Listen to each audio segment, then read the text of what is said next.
নবীদের মাঝে যিনি সবার সেরা, খুব খেয়াল করেন, যিনি সবার সেরা, যিনি সবার শেষ, আকায়ে নামদার, তাজদারে মদিনা, মোহাম্মদ মুস্তফা আহম্মদ মুজতবা, সৈয়দুল মুরসালিন, ইমামুল মুরসালিন, খাতামান নবিয়িন, মক্কার মতি, মদিনার জ্যোতি, দু কুলের সাথী, ফখরে মৌজুদ, সৈয়দুল আনাম, রহমত দু আলম, হুজুর পরনূর সাল্লাল্লাহু আলাইহি ওয়াসাল্লাম, তিনি হলেন আমাদের নবী। সুবহানাল্লাহ বলবেন না?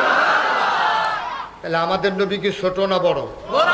কথা কেন, ছোট না বড়? শুধু বড় না সবার চাইতে বড়? এই নবীজি এই মাসটার নাম হচ্ছে রবিউল আউয়াল।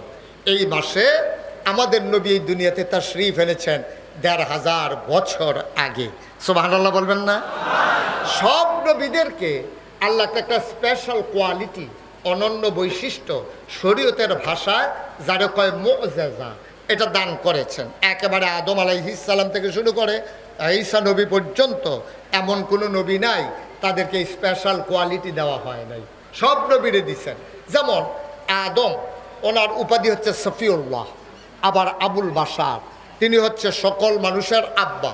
এই ছেলেটায় বসাই দেন তো একটু, ছেলে বসো। তে বুঝছে না, তে মনে পড়ছে অন্য হুজুর, সিফা দিয়া বইয়া থা, এটা উডুন্না মাহফিল মনে করছো তুই? খুব খেয়াল করে শুনেন, উঠার চিন্তাও করবেন না। আর উঠবেন তো আমারে আর পাইবেন না, আমি উঠে যাবো শেষ। আমার যদি কোনো উঠলেন কেড়ে, আমি তখন কয়েন তে উঠলো কেড়ে, শেষ, সমান সমান। সুতরাং জোরাজুরি কিছু, আপনারা উঠবেন তো আমি উঠে যাব। খুব মনোযোগের সাথে আমরা বসবো ইনশাআল্লাহ। তাহলে যেই কথাটা বলছিলাম, আমাদের নবী কি ছোট নবী না বড় নবী? এমন একজন নবী পাইবেন না যেই নবীর স্পেশাল কোয়ালিটি দেওয়া হয় নাই।